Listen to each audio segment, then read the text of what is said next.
À nouveau, c'est l'heure de vous présenter notre chronique web avec Julie Lamontagne de Conception Web Julie Lamontagne. La semaine passée, Julie, tout d'abord, salut. Bonjour, Ghislain. La semaine passée, on a parlé de ce qu'on peut faire pour créer du contenu de qualité qui va aider par la suite au référencement de notre site web sur Internet. Donc, pour sortir dans les premiers, si on veut. Oui, exactement. Cette semaine, tu nous parles de quoi? Cette semaine, je vais te parler de ce que tu dois faire pour attirer du trafic sur ton site web, Ghislain. OK. Donc, eh bien, c'est super simple. Si tu veux que les gens viennent sur ton site web, on va y mettre du contenu, idéalement multiplateforme. Donc, on va offrir des vidéos, on va offrir de l'audio, on va mettre de l'écrit, on va varier le contenu qui va être offert. T'sais, parce que s'il y a juste du texte, à un moment donné, on décroche. J'en suis la preuve. Voilà. Quand il y a juste du texte, on lit 3 lignes, un paragraphe, à un moment donné, on s'en va. C'est ça, exactement.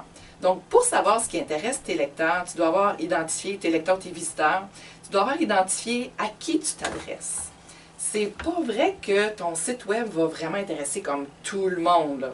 Quand tu es en affaires, tu t'adresses à une clientèle cible. Tu dois te poser les questions. C'est qui mon client idéal? C'est quoi son problème? Puis c'est quoi ma solution à son problème? Donc, pour mieux connaître le ou les besoins de ton client, tu dois leur poser des questions, puis ensuite écouter leurs réponses. Donc, la clé du succès, c'est de te rappeler que tous les entrepreneurs ont une bouche et 2 oreilles. Donc, ça veut dire qu'un bon entrepreneur doit écouter 2 fois plus qu'il ne parle. Donc, ça peut se faire sous plusieurs formes, donc soit en personne, quand tu es en contact avec un client, on pose des questions puis on écoute, ou par un questionnaire qu'on crée, qu'on peut partager, soit par courriel, par Facebook, ou à tes clients actuels.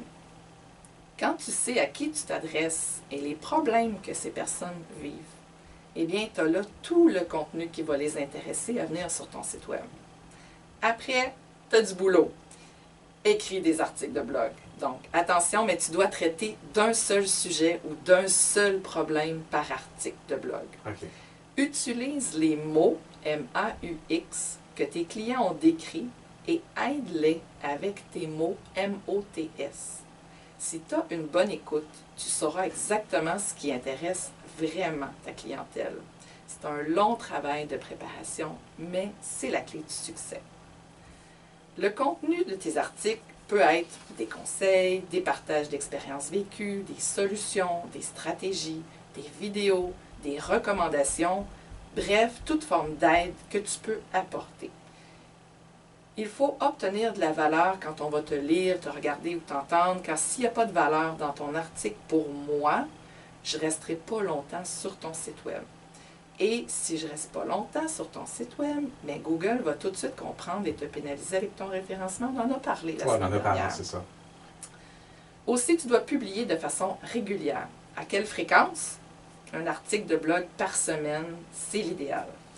Une fois que ton article est publié, bien, tu dois en informer la planète. Alors, on partage oui, partout ce qu'on peut. Exactement. Tu prends un extrait qui va piquer la curiosité des gens à en savoir plus, une belle image représentative, tu mets ça sur Facebook, sur LinkedIn, sur Instagram, partout sur les médias sociaux, avec un lien vers ton article de blog pour ceux qui veulent en savoir plus. Donc, tu peux aussi envoyer un extrait par courriel à ta liste de clients, puis les inviter à venir sur ton site web pour lire la suite. Tu peux aussi inviter les gens à commenter ton article en plaçant un formulaire dans le bas de tous tes articles. Tu vas créer de l'engagement. Tu dois aussi t'engager à répondre aux commentaires et aux questions laissées par les visiteurs afin de démontrer ta présence sur ton site web. Les visiteurs vont revenir sur ton site web pour aller lire la réponse que tu vas leur avoir laissée. Donc, encore une fois, ça ramène du trafic sur ton site web. Toutes les notes de cette chronique vont se retrouver sur mon site internet à l'adresse conceptionwebjl.com/10. Pour la chronique numéro 10. Julie, la semaine prochaine, tu nous jases de quoi? La semaine prochaine, Ghislain, on va parler de quelle plateforme utiliser pour créer ta boutique en ligne. Ah, parce que ça aussi, ça va amener du monde sur le site. Effectivement. Et peut-être plus régulièrement qu'on le pense. Oui, tout à fait. Julie Lamontagne de Conception Web. Julie Lamontagne, merci. À la semaine prochaine. Merci, à la semaine prochaine.